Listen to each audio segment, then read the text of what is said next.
అందరికీ నమస్కారం. రాధారమణం తెలుగు ఆడియో నవల్కి స్వాగతం. ముందుగా నా ఛానల్ని సబ్స్క్రైబ్ చేసుకోండి. రాక్షసుడి వలలో అందాల జాబిలమ్మ 24వ ఎపిసోడ్. అందరూ కొంచెం టైం పెంచండి అని అడుగుతున్నారు. నాకు వీలైనప్పుడు ఖచ్చితంగా ఇంకా టైం పెంచి రోజుకి 2 ఎపిసోడ్లు ఇచ్చేలాగా ట్రై చేస్తాను. ఇక కథలోకి వెళ్ళిపోదాం.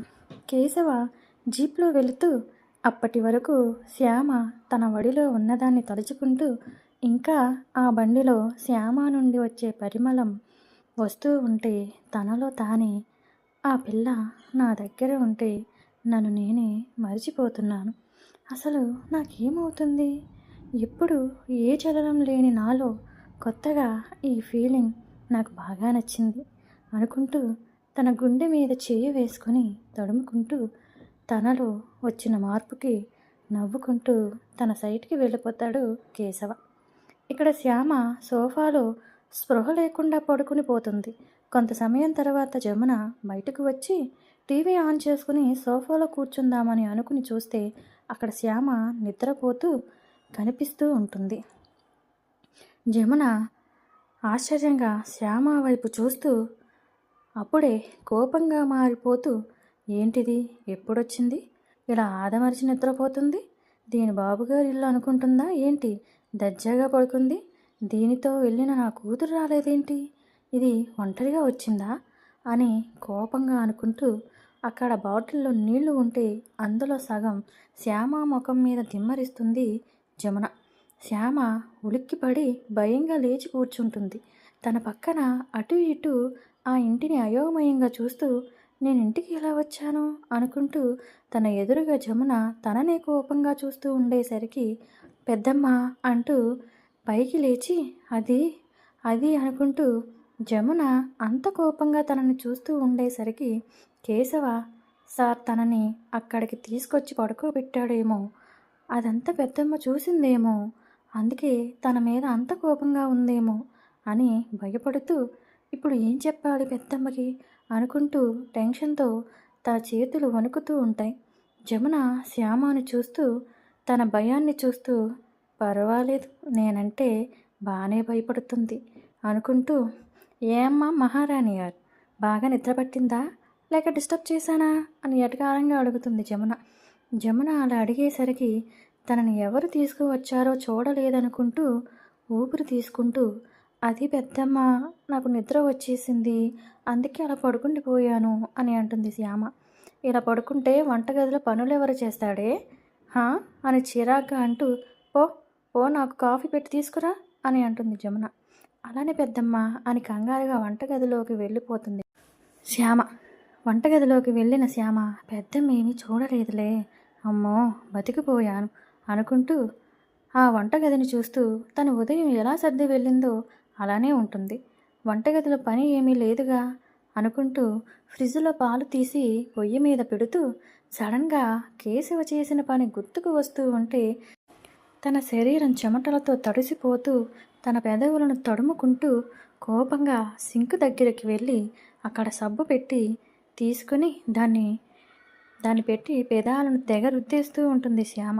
జమున కాఫీ అడిగి ఎంతసేపైనా రాలేదేంటి, ఏం చేస్తుందో లోపల అనుకుంటూ వంటగదిలోకి వచ్చి శ్యామ చేసే పనిని చూస్తూ ఏంటే సబ్బునంతా అరగదీసేస్తావా ఏంటి అని కోపంగా అడుగుతుంది జమున.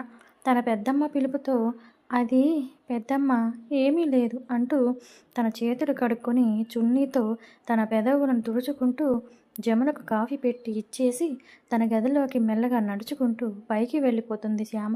లోపలికి వెళ్ళిపోయి తన తలుపు గడియ వేసుకుని అక్కడ ఉన్న వినాయకుడికి ముందు కూర్చుని భయంతో స్వామి, ఏం జరుగుతుంది నా జీవితంలో, నాకు చాలా భయంగా ఉంది, అతను ఎందుకు నన్ను అలా చూస్తున్నాడు, ఎందుకు నన్ను మాటి మాటికి తాకాలని చూస్తున్నాడు అని కేశవ చేసిన పనిని తలుచుకుంటూ ఉంటే అతని వయసు సుమారు 25 సంవత్సరాలు ఉంటాయేమో, నా మీద చాలా పెద్దవాడు, ఎందుకు అతను ఇలా చేస్తున్నాడు, అమ్మో రేపు కాలేజీకి వెళ్తే ప్రతిరోజు అతనినే చూడాలా, కొంపతీసి రోజు ఆయన జీప్లో కానీ తీసుకొస్తారా ఏంటి, అంటే రోజు నాతో అలానే ఉంటాడా అని తన మనసులో అనుకుంటూ భయంతో గుండె మీద చెయ్యి వేసుకుని వినాయకుడి వైపు చూస్తూ, నాకు ధైర్యాన్ని ఇవ్వు స్వామి, నేనిలా భయపడుతున్నానని అతని ఇష్టం వచ్చినట్టు చేస్తున్నాడు, అతని ఎదుర్కొనే ధైర్యం నాకివ్వు అంటూ తనకి మొత్తం అర్థమవుతూ ఉంటుంది.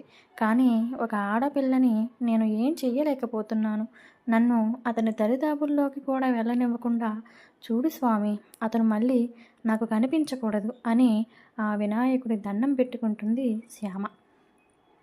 ఇక్కడ కేశవ తను లేని వాళ్ళకి ఆ ఊరిలో తనకు సంబంధించిన స్థలంలో ఇల్లు లేని వారికి ఇల్లు కట్టిస్తూ ఉన్న చోటుకు వెళ్ళి అన్ని పనులు సరిగా జరుగుతున్నాయా లేదా అక్కడ కాంట్రాక్టర్లతో మాట్లాడుతూ పనులను చూస్తూ ఉంటాడు కేశవ. కానీ తనకి ఫోన్ చేసినట్టుగా అక్కడ అనుమానించదగ్గ తప్పులు ఏమీ జరగకపోవడంతో అంతా సరిగానే జరుగుతున్నాయి అనుకుంటూ, ఇక్కడ ఏ తారుమారు జరిగిందని ఫోన్ ఎవరు చేసి ఉంటారు అనుకుంటూ ఉండగా అప్పుడే ఆది నుండి తనకి ఫోన్ వస్తుంది.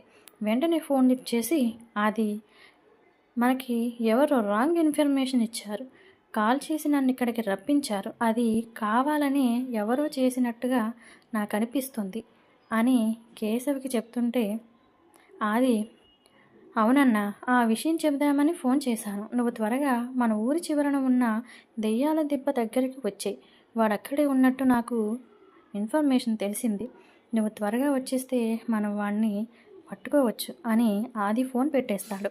అంటే వాడు కావాలని నన్ను ఇక్కడికి రప్పించాడన్నమాట అని తన మనసులో కన్నింగా నవ్వుకుంటూ జీప్ ఎక్కి ఆ దిబ్బకి పోనిస్తాడు కేశవ. ఆ ఊరి చివర సముద్రానికి ఆనుకుని ఉన్న దెయ్యాల దిబ్బ అంటే పెద్ద అడవి లాంటి ప్రదేశం. అక్కడ చుట్టూ అడవిలాగా ఉండే సరివి చెట్లు ఉంటాయి. అక్కడికి ఎవరు వెళ్ళరు, ఎందుకంటే అక్కడ కొన్ని ఇల్లీగల్ పనులు చేసుకుంటూ అక్కడ ఏదైనా తేడా వస్తే అక్కడే మనుషుల్ని చంపేసి అక్కడే పాతి పెట్టేస్తారు. అలా ఆ ఊరి జనం అక్కడ అలా జరుగుతాయని తెలుసు, ఎవరు ఆ చుట్టుపక్కలకి వెళ్ళరు. అక్కడ ఇల్లీగల్ చేసే పనులకు ఆటంకం జరగకుండా అక్కడ దెయ్యాలు తిరుగుతున్నాయని పుకార్ని పుట్టించి అక్కడికి ఎవరిని రానివ్వకుండా చేస్తారు ఆ ఇల్లీగల్ కార్యక్రమాలకు చెందిన కొంతమంది ముఠ. అక్కడ నాటుసారా కాయించడం, తారకాలు ఎవరికి తెలియకుండా దొంగతనంగా అక్కడకు సరఫరా అవుతూ ఉంటాయి. అక్కడ అమ్మాయిలను కూడా కిడ్నాప్ చేసి షిప్లో ఎగుమతి చేస్తూ ఉంటారు. అమ్మాయిలతో వ్యభిచారం కూడా చేయిస్తూ ఉంటారు. ఆ ఊరికి వలస వచ్చి అక్కడ అక్రమంగా నాటుసారా, మారక ద్రవ్యాలన్నీ ఇల్లీగల్ పనులు, తప్పుడు పనులు చేస్తున్న వ్యక్తి కర్ణ. కర్ణ తండ్రి జగదీష్. ఆయనకి 2 కొడుకులు. పెద్దవాడు కర్ణ అయితే మన కథలో మెయిన్ విలన్ కర్ణ. కర్ణ తమ్ముడు గుణ. ఆ ఊరి జనానికి చిన్నవాడు గుణ పేరు తలవడానికి కూడా భయపడతారు, ఎందుకంటే అంత నీచమైన వాడు. అతడి గురించి ఆ ఊరి జనానికి అంతా తెలుసు. కానీ ఇప్పటి వరకు గుణాకి సహకరించేది అంతా తన అన్న కర్ణ అని ఎవరికీ తెలియదు. ఎందుకంటే అంధకారంలో ఉండి ఇల్లీగల్ పనులు తన మనుషులతో చేయిస్తూ ఆ చుట్టుపక్కల గ్రామాల వాళ్ళని భయపడేలాగా చేస్తాడు కర్ణ. తను బయటికి రాకుండా అసలు ఎలా ఉంటాడో ఏంటో కూడా ఎవరికి తెలియనివ్వకుండా ఆ పనులను సక్రమంగా ఎక్స్పోర్ట్ చేస్తూ ఉంటాడు కర్ణ. అతని మనుషులందరూ కర్ణాబాయ్ కర్ణాబాయ్ అని పిలుచుకుంటూ ఉంటారు. కేశవది కర్ణది ఒకటే వయసు, ఇంకా కర్ణకి పెళ్లి కాలేదు. కేశవ కర్ణ మనుషులలో ఒకడిని కాల్చి చంపకుండా వదిలేస్తాడు ఈ కర్ణ గుణాన్ని పట్టుకుందామని. గుణ అక్కడ పెద్ద పెద్ద డ్రమ్ముల్లో నాటుసార కాయిస్తూ ఉంటాడు. తన కుర్చీలో కూర్చుని పెద్ద సిగరెట్టును కాలుస్తూ అక్కడ పనులు చేయిస్తూ వాళ్ళందరినీ గమనిస్తూ ఉంటాడు. పైకి నాటుసారా కాయించడమే కానీ అక్కడ లోపల అన్ని మారక ద్రవ్యాలని ఎక్స్పోర్ట్ చేస్తూ అమ్మాయిని కిడ్నాప్ చేసి మారక ద్రవ్యాలతో పాటు ఆ అమ్మాయిని కూడా ఎక్స్పోర్ట్ చేస్తూ ఉంటాడు గుణ కర్ణ. కానీ అక్కడ చూడటానికి సారా కాస్తున్నట్టే ఉంటుంది. ఎవరికి అక్కడ మార్గద్రవ్యాలు ఉన్నాయన్న విషయం తెలియదు. కానీ ఈ విషయాలు ఎవరికి తెలియనివ్వడు గుణ. ఒక్క సారా దందా చేస్తారని మాత్రం తెలిసేలా చేస్తాడు. ఎందుకంటే అక్కడ చేసేవి అర్ధరాత్రులు 2 గంటలు దాటిన తరువాత జరుగుతూ ఉంటాయి. కేశవ వాళ్ళ వ్యాపారాలని పట్టుకునే ప్రయత్నమే చేస్తూ ఉంటాడు. కానీ ఎక్కడ ఏ ఆనవాళ్ళు దొరకకుండా జాగ్రత్త పడుతూ ఉంటారు ఆ ముఠా మొత్తం. అలా చుట్టుపక్కల ఉన్న గ్రామాలలో చాలామంది అమ్మాయిలు అకస్మాత్తుగా మాయమవడంతో ఆ ఊర్లో జనాలకి ఆ అమ్మాయిలు ఏమవుతున్నారో తెలియక భయోందోళనలో తమ ఆడపిల్లల్ని బయటికి పంపించాలంటే భయపడుతూ చుట్టుపక్కల ఉన్న ఊరి జనం ఒకసారి రుద్రప్రతాప్ గారి దగ్గరకు వచ్చి ఆ అమ్మాయిలు కనిపించడం లేదని మొరపెట్టుకుంటూ ఉంటారు. కేశవకి ఒక్కసారిగా 20 మంది అమ్మాయిలు ఏమయ్యారు, అసలు ఊర్లో ఏం జరుగుతుందో తెలుసుకోవడానికి తన మనుషుల చేత నిఘా పెట్టిస్తాడు కేశవ. పల్లెటూరు అమ్మాయిలు అయితే ఎవరు వాళ్ళని పట్టించుకోరని, అందుకే వాళ్ళని టార్గెట్ చేసి కిడ్నాప్ చేసి విదేశాలకు అమ్మేస్తూ ఉంటాడు కర్ణ, గుణ. కర్ణ తమ్ముడు గుణ కేశవ కాలేజీలో చదువుతూ ఉన్న అమ్మాయిలే టార్గెట్ చేస్తూ వాళ్ళని ప్రేమ పేరుతో మాయమాటలు చెప్పి వాళ్ళు నడిపే దందా కాడికి తీసుకెళ్ళి వాళ్ళని అనుభవించి విదేశాలకు అమ్మేస్తూ ఉంటారు. అప్పుడే గుణ తన కాలేజీలో చదువుతూ ఉన్న ఒక అమ్మాయిని ప్రేమిస్తున్నట్టు నటిస్తూ మాయమాటలు చెప్పి ఆ అమ్మాయిని తీసుకుని వెళ్తుంటే కేశవ గుణ వెనకే ఫాలో అవుతూ ఆ అమ్మాయిని అత్యాచారం చెయ్యబోతుంటే వెంటనే కేశవ అక్కడికి చేరుకుని గుణాని షూట్ చేసేలోపే గుణ మనుషులు తన మీదకి వస్తుంటే తన గన్తో అందరినీ షూట్ చేసి వాళ్ళందరినీ లేవనివ్వకుండా చేసి ఆ అమ్మాయిని రక్షించి ఆ గుణాన్ని ఊరు మధ్యలోకి లాక్కొచ్చి తన బట్టలు ఊడదీసి చెట్టుకు కట్టి ప్రతాప్ గారి దగ్గర మొరపెట్టుకున్న వాళ్ళు ఆ గుణాన్ని చూసి చేదరించుకుంటూ ఆ గుణాన్ని వాళ్ళ చేత కుక్కను కొట్టినట్టు కొట్టిస్తాడు కేశవ. అప్పుడు పోలీసులను పిలిపించి గుణాన్ని అరెస్ట్ చేయిస్తాడు. గుణాన్ని బయటికి రానివ్వకుండా శిక్ష పడేలా చేస్తాడు కేశవ. అప్పటి నుండి కర్ణ తన తమ్ముణ్ణి అరెస్ట్ చేయించి బయటికి రానివ్వకుండా చేశాడని కేశవ మీద పగ పెంచుకుంటాడు కర్ణ. కర్ణ తన ప్రతీకారం తీర్చుకోవడం కోసం సమయం కోసం వేచి చూస్తూ ఉంటాడు. కానీ కేశవ బలగం ముందు కర్ణ ఏమీ చెయ్యలేక చిన్న అవకాశం వచ్చినా వదులుకోకూడదనుకుంటూ సమయం కోసం చూస్తూ ఉంటాడు కర్ణ. ఇప్పుడు దెయ్యాల దిబ్బ చెరువు దగ్గర నాటుసారా కాయిస్తూ కేశవని ఆ దరిదాపుల్లోకి రానివ్వకుండా చెయ్యడానికి రాంగ్ ఇన్ఫర్మేషన్ ఇచ్చి తన సైట్కి వెళ్ళేలా చేస్తాడు కర్ణ. తన తమ్ముడు గుణాన్ని కొట్టిన ఆ ఊరి జనంలో కొంతమంది చేత బలవంతంగా నాటుసారా తాగించి చంపించేస్తాడు కర్ణ. అందుకే కేశవ ఆ తాగించిన వ్యక్తిని వెంటాడి పట్టుకొని సమయానికి శ్యామ కేశవకి ఎదురు పడుతుంది. కేశవ కర్ణాన్ని పట్టుకోవడానికి వాడిని చంపకుండా వదిలేస్తాడు. ఎందుకంటే కర్ణాని 2 సంవత్సరాలుగా పట్టుకోవడం కోసం ఎదురు చూస్తూ ఉంటాడు కేశవ. కర్ణ అంధకారంలో ఉండి తను చెయ్యాలనుకున్న పనులు చేయిస్తూ కేశవకి దొరకకుండా జనాల మధ్యలోనే తిరుగుతూ ఉంటాడు కర్ణ. ఇప్పుడు కర్ణ దెయ్యాల దిబ్బ చెరువు దగ్గర నాటుసార మత్తుంచే మారక ద్రవ్యాలను స్మగ్లింగ్ చేస్తూ ఎగుమతులు చేస్తూ అక్కడే ఉన్నాడని కేశవకి ఇన్ఫర్మేషన్ వచ్చింది. కేశవ వెంటనే పోలీసులకు సమాచారం అందేలా చేసి తన జీప్లో ఆ దిబ్బగాడికి బయలుదేరతాడు కేశవ. కర్ణ మనిషి తన దగ్గరకు వస్తూ అన్న ఆ కేశవకి నువ్వు ఇక్కడ ఉన్నావని తెలిసిపోయింది, వాడు వచ్చేస్తున్నాడు అని కొంచెం భయంగా చెప్పేసరికి కర్ణ కోపంగా వాడికి ఎలా తెలిసిందిరా అంటూ ఆ చెప్పిన వ్యక్తిని చూస్తూ తన భయం కర్ణకి ఏదో తెలుస్తూ ఉంటే కేశవ అని అరుస్తూ ఆ చెప్పిన వ్యక్తిని కోపంగా చూసి తన గన్తో కాల్చి పడేసి అక్కడ ఉన్నవన్నీ అక్కడే వదిలేసి ఎక్కువ సమయం లేకపోవడంతో కేశవకి దొరికితే తనని పెట్టను కాల్చినట్టు కాల్చి పడేస్తాడని తెలుసు. అందుకే వెంటనే అక్కడ నుండి పారిపోతాడు కర్ణ. కేశవ ఆది అక్కడికి వచ్చి చూసేసరికి అక్కడ ఎవ్వరూ ఉండరు. కేశవకి విషయం చెప్పిన మనిషి మాత్రం అక్కడ రక్తపు మడుగులో పడి ఉంటాడు. కేశవ ఆ వ్యక్తి దగ్గరికి వెళ్ళి చూస్తే ఆ వ్యక్తి చనిపోయి ఉంటాడు. అతని చేతిలో ఏదో కాగితం రాసి ఉంటుంది. దాన్ని చూస్తూ చదువుతూ నన్ను పట్టుకోవడం నీకు అంత తేలిక అనుకుంటున్నావా? నువ్వు ఎంత ట్రై చేసినా నేను నీకు దొరకను. ఇక నుండి నేను వేసే పాచికలో చిక్కుకోవడానికి రెడీగా ఉండు అని రాసి ఉంటుంది అందులో. దాన్ని చూస్తూ కేశవ కళ్ళు ఎర్రగా అయిపోయి కోపంతో దాన్ని నలిపి పడేసి అప్పుడే తాపీగా వస్తున్న పోలీసులను కోపంగా చూస్తూ ఉంటాడు కేశవ. ఆది కేశవ దగ్గరికి వచ్చి, అన్న, ఆ ఇన్స్పెక్టర్ వచ్చాడు అని చెబుతాడు. ఆ ఇన్స్పెక్టర్ కేశవ దగ్గరికి వస్తూ, చాలా మంచి పని చేశావు కేశవ్ గారు, కానీ ఆ ముఠాకి సంబంధించిన ఆ వ్యక్తిని పట్టుకోలేకపోయాం అని అంటాడు ఆ ఇన్స్పెక్టర్.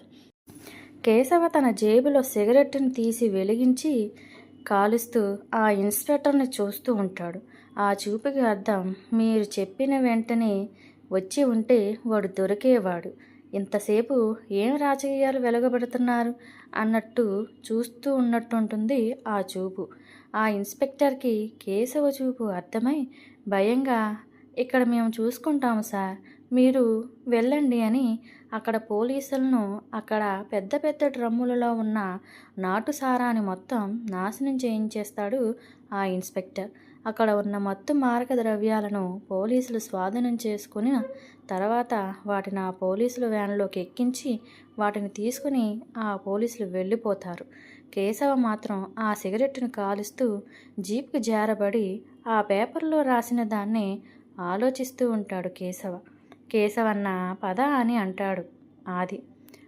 ఆది అంటూ జీపు డ్రైవింగ్ సీట్లో కూర్చొని కేశవ జీప్లో కూర్చోగానే ఇంటికి పోనిస్తాడు ఆది. కానీ మార్గమధ్యమంలో కనిపించిన దృశ్యం చూసి కేశవ తన పిడికిలిని బిగించి కళ్ళు ఎర్రగా చేసుకుని అలానే చూస్తూ జీప్ దిగి ముందుకు వెళ్తాడు. అసలు అక్కడ ఏం జరిగిందో తెలుసుకుందాం. ఇక్కడ శ్యామ తన గదిలోకి వెళ్ళి ఆ వినాయకుడికి దండం పెట్టుకుంటూ ఉన్నప్పుడే జమున శ్యామ శ్యామ అని పెద్ద పెద్దగా అరుస్తూ ఉంటుంది. శ్యామ వాళ్ళ పెద్దమ్మ అరుపులు విని ఏమైందో ఏంటో అని పరుగున కిందకి వచ్చేస్తూ, ఏమైంది పెద్దమ్మ అని కంగారుగా అడుగుతుంది శ్యామ. ఆ మహారాణి గారు పైకి వెళ్ళి రెస్ట్ తీసుకుంటున్నారా అని ఎటకారంగా అడుగుతుంది జమున. శ్యామ జమున అలా ఎటకారంగా ప్రతిసారి అలాగే అడుగుతూ ఉంటే చిన్నబుచ్చుకుంటూ, అదేమీ లేదు పెద్దమ్మ అని చెబుతుంది. సరేలే, ఇందులో సరుకులు రాసి పెట్టాను, బజారుకు వెళ్ళి అవి తీసుకునిరా, ఇంట్లో సరుకులన్నీ అయిపోయాయి, కాయగూరలు కూడా ఏమీ లేవు అని చెప్పి వెళ్ళి పట్టుకునిరా అంటూ డబ్బులు తీస్తూ చెబుతుంది జమున. శ్యామ, బజారుకా? నేనా? ఒక్కదాన్నేనా అనుకుంటూ, పెద్దమ్మ నేను ఒంటరిగా వెళ్ళాలా అని అడుగుతుంది శ్యామ. ఏం, ఇంకెవరైనా రావాలా? ఇక్కడ ఉన్నది నువ్వు ఒక్కదానివేగా, నువ్వే వెళ్ళాలి అంటూ ఉంటుంది జమున. అది కాదు పెద్దమ్మ, ఇక్కడ ఎక్కడికి వెళ్ళి తేవాలో నాకు తెలియదు కదా అని అంటుంది శ్యామ. ఇక్కడే ఒక 1/2 కిలోమీటర్ నడిచి వెళ్తే అక్కడ చిన్న మార్కెట్ వస్తుంది, నువ్వేమీ దానికోసం వెతకనక్కర్లేదు, అక్కడ ఉన్న జనాలను చూస్తే నీకే అర్థమవుతుంది. అక్కడ కూరగాయలు, మనకి కావలసిన సరుకులు అన్నీ ఒకే చోట దొరుకుతాయి అని చెప్పి, ఇవిగో డబ్బులు, ఆటో ఎక్కుతావేమో, అరగంట నడిచేస్తే వచ్చేస్తుంది అని 2 పెద్ద పెద్ద కవర్లు ఇస్తుంది జమున. శ్యామ వాటిని చూస్తూ తన చేతిలోకి తీసుకుంటూ, సరే పెద్దమ్మ అంటూ ఆ డబ్బుల్ని తీసుకుని బయటకు వెళ్ళి చిన్నగా నడవడం మొదలు పెడుతుంది. అలా నడుస్తూ అరగంట తర్వాత ఆ మార్కెట్ కనిపిస్తుంటే ఇదే అయి ఉంటుంది అనుకుంటూ ఆ మార్కెట్ లోపలికి వెళ్తూ ముందుగా సరుకులు తీసుకొని ఇంకా ముందు కూరగాయలు కనిపిస్తుంటే అవి తీసుకోవడానికి ముందుకు వెళ్తుంది శ్యామ. శ్యామ కూరగాయలు కొంటూ ఉన్నప్పుడే ఒక వ్యక్తి పరుగున వస్తూ శ్యామని చూసుకోకుండా గుద్దేస్తాడు. వెంటనే శ్యామ వెనుకకు పడబోతుంది. కానీ ఆ వ్యక్తి శ్యామని పడకుండా తన చేయి పట్టుకుని ఆపుతాడు. శ్యామ పడిపోయానేమో అన్న భయంతో గట్టిగా కళ్ళు మూసుకుంటుంది. ఆ పట్టుకున్న వ్యక్తి శ్యామని ఆశ్చర్యంగా చూస్తూ తన ముఖం వైపే చూస్తూ, ఎంత అందంగా ఉంది ఈ అమ్మాయి, ఇప్పటి వరకు ఇలాంటి అందమైన అమ్మాయిని చూడలేదు అనుకుంటూ శ్యామని వదలకుండా నేను లేదు ఈ అమ్మాయిని వదలను, ఇప్పుడే కిడ్నాప్ చేసి నాతో పాటు తీసుకుని వెళ్ళిపోయి పెళ్లి చేసుకుంటాను, రోజు ఎంజాయ్ చేయొచ్చు కదా అని మనసులో అనుకుంటూ శ్యామని అలానే చూస్తూ నిలబడతాడు ఆ వ్యక్తి. శ్యామ భయంగా కళ్ళు తెరిచి తనని చూస్తూ ఉన్న ఆ వ్యక్తిని చూసి భయంగా లేచి నిలబడి తన చేతిని లాక్కుంటూ సారీ అండి చూసుకోలేదు అని అంటుంది శ్యామ. అయినా శ్యామ చెయ్యి వదలకుండా లేదండి నేనే చూసుకోలేదు అంటూ తన కళ్ళతోటే చుట్టూ పరిసరాలను చూస్తూ ఎవరైనా వస్తున్నారేమో అని అటు ఇటు వెతుకుతూ ఉంటాడు కర్ణ. ఎందుకంటే తన కోసం పోలీసులు వెనుక వస్తున్నారేమో అనుకుని అక్కడ వెతుకుతూ శ్యామని చూస్తూ నీ పేరేంటి అని అడుగుతాడు కర్ణ.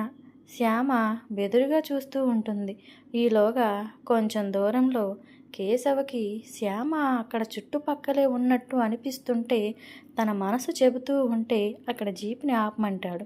మార్కెట్లో అటు ఇటు వెతుకుతూ మనుషులను చూస్తూ ఉండగా కొంచెం దూరంలో కర్ణ శ్యామ చేయిని పట్టుకోవడం చూస్తూ తన పిడికిని బిగించి కళ్ళల్లో ఎరుపుధనాన్ని నింపుకుంటూ కోపంగా అలానే చూస్తూ ఉంటాడు కేశవ.